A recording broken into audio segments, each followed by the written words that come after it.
Good morning, folks. What a beautiful day in Warwick, the Hudson Valley. What makes it even better, it's a Friday.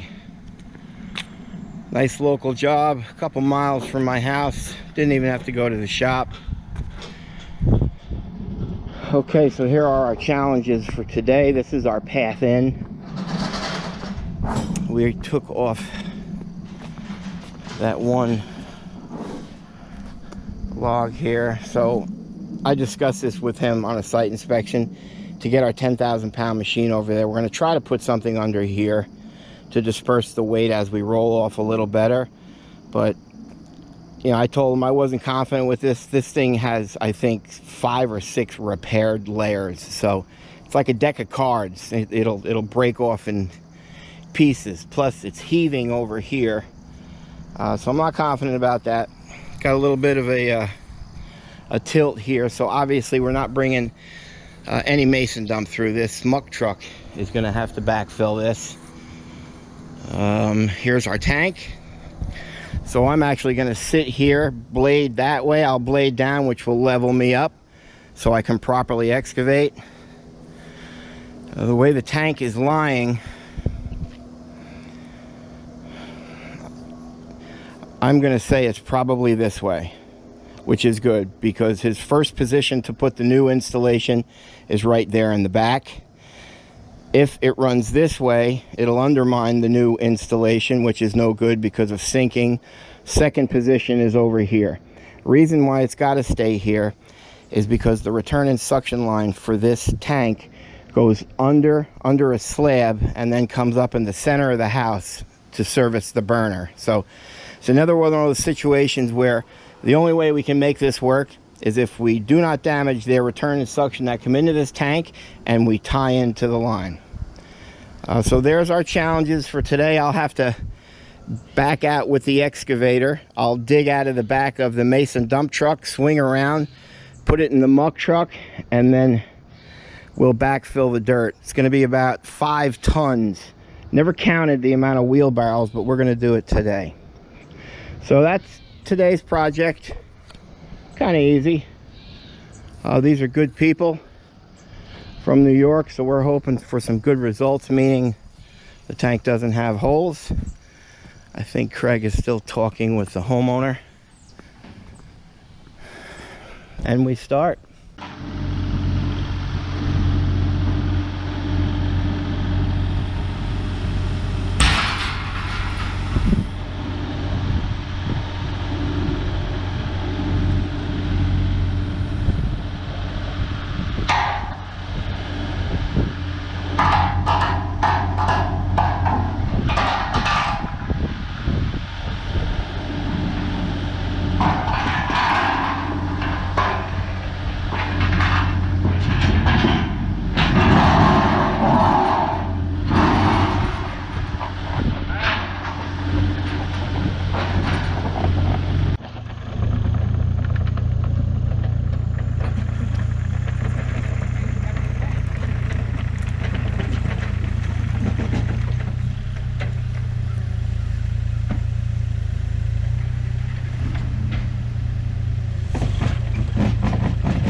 Well, I think we took that 10,000 pound excavator right over that with no damage.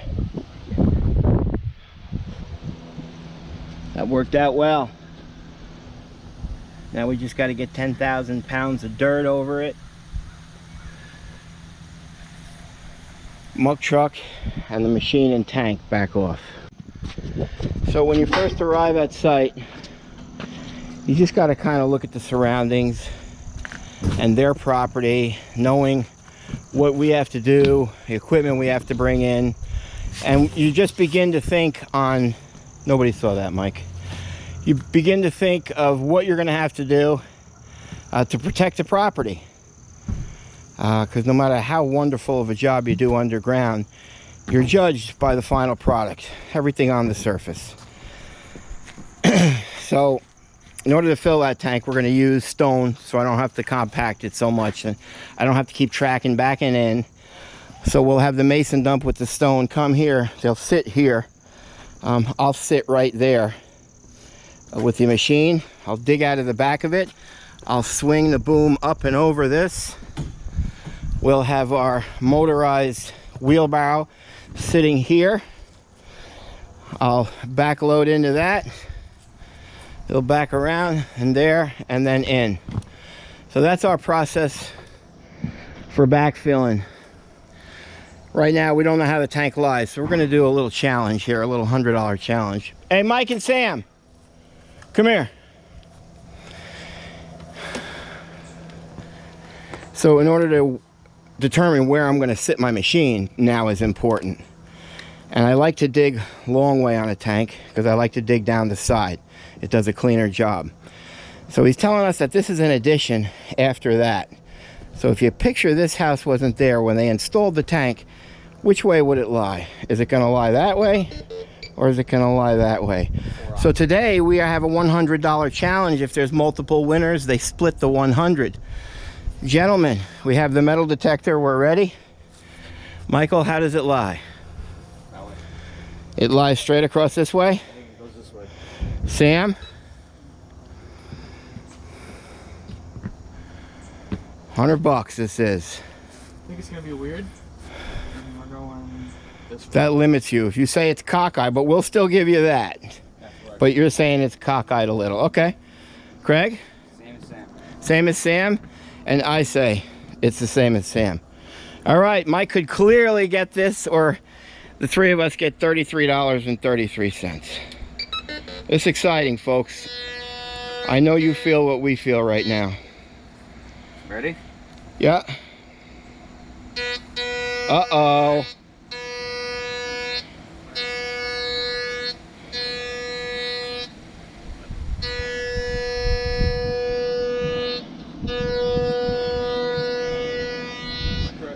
Yep, looks like it's gonna lie that way. Yep, she lies that way.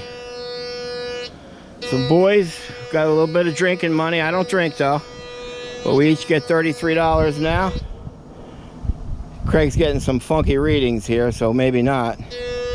Why is that over there?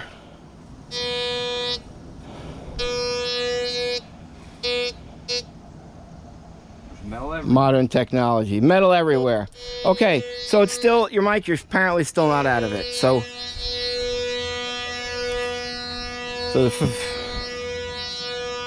it's just metal going off everywhere.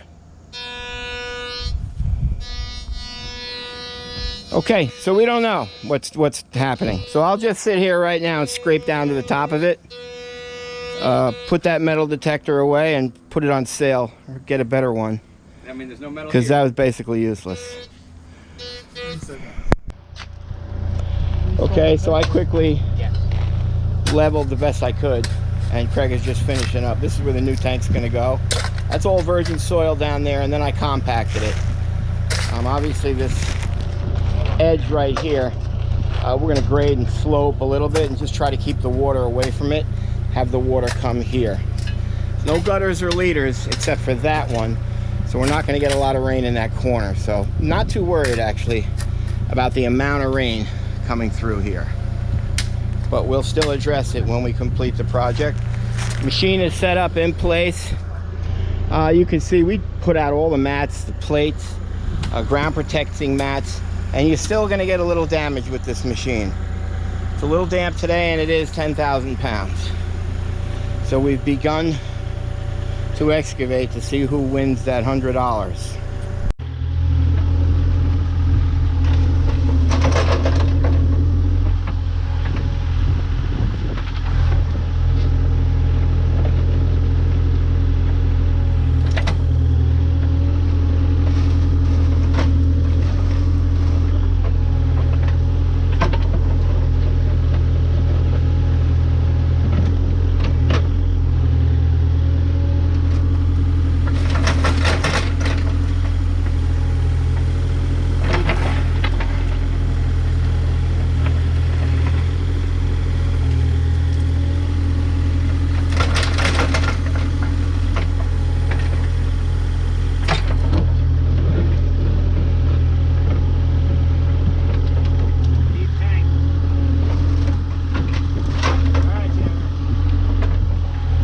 right.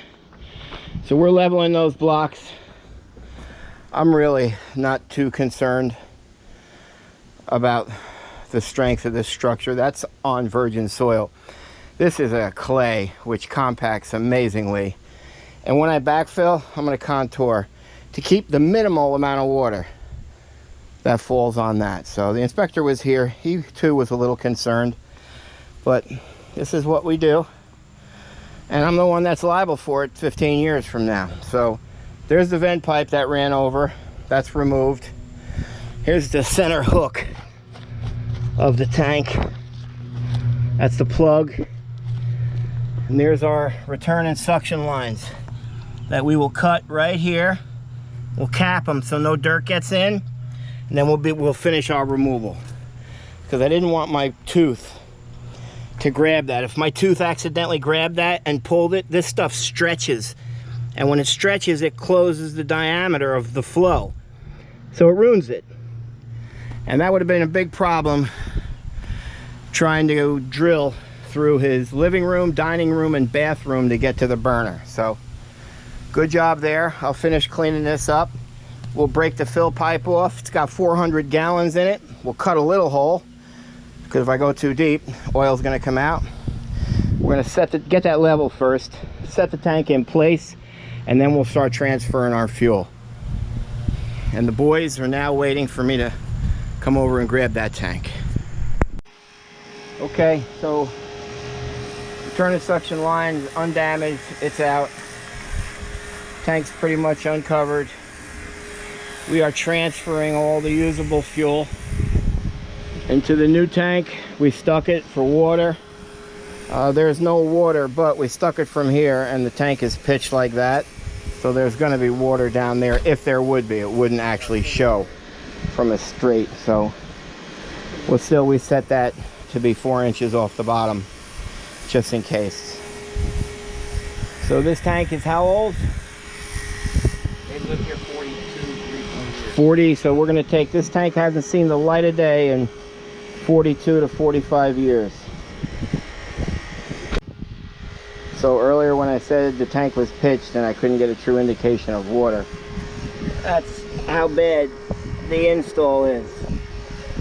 So if the tank is pitched that way and you're always sticking the tank from the fill pipe, water is heavier than fuel, you'll stick the tank and you'll always get no water because it's down here.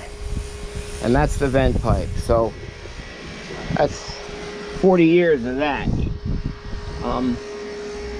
What's the good thing with that? The good thing is when the oil man fills it there, that's where the oil is, that's where the sludge comes from, that's where it develops. So all the sludge in the tank also went down to there. So right here is his drop tube for the return and suction line.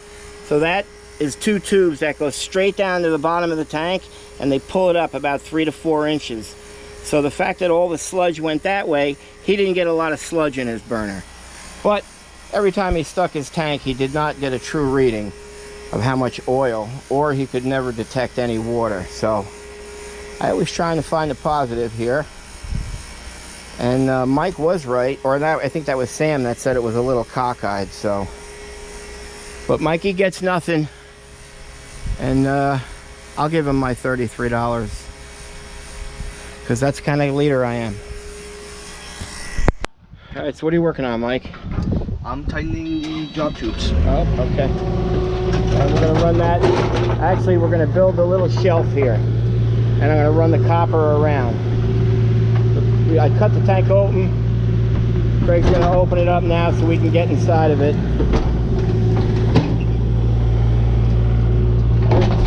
There's the drop tubes I was telling you about that go down.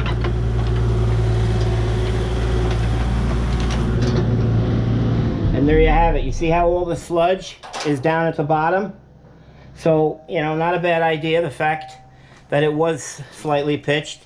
And this is where it was drawing all the oil from. So, in theory, I guess it's not bad. So we'll get in there. Actually, Michael will get in there. We'll clean that out, swab it all dry. We'll contact the building inspector here in Warwick. We're not allowed to unearth the tank from the ground without him visually watching it. So once we get it completely cleaned, we'll give him a call. Boris, he's a good guy. We'll come out and inspect. So when you're out in the field, you got to come up with these ideas on how to make the job better. They don't sell it, you got to make it.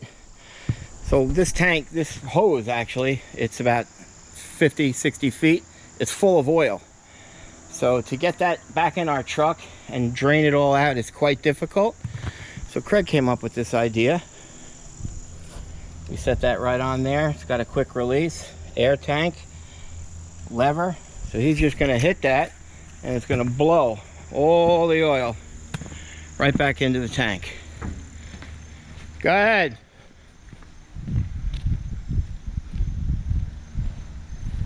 There it is.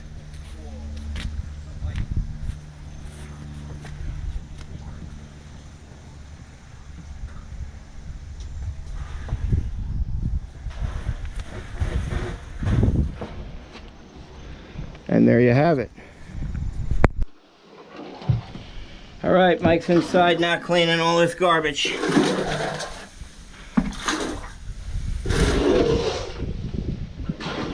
We like him to wear the respirator, but we cut open almost the entire top of the tank.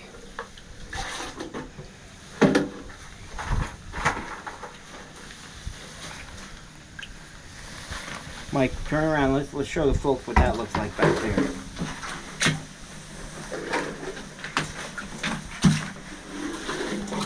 That was in his tank. That's a live working tank. That's the sludge. And you can see the little layer of water there.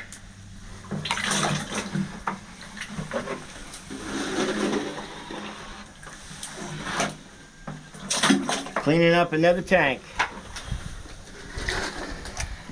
And Sammy will walk that out to our DOT approved 55-gallon drum, worthy of roadway transportation.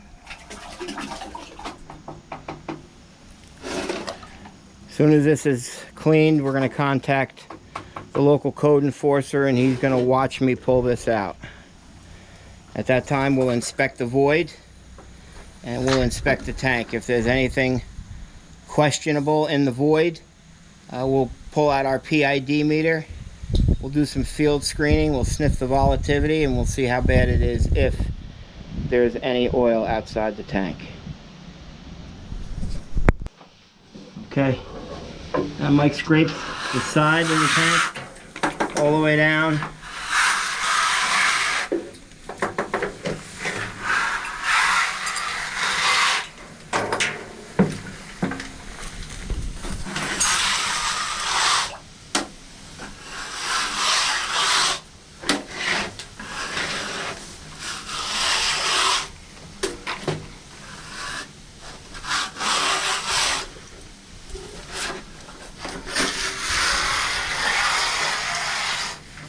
I think that's the part that Mike loves.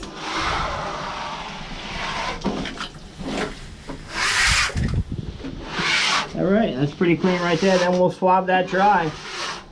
Contact the inspector right now.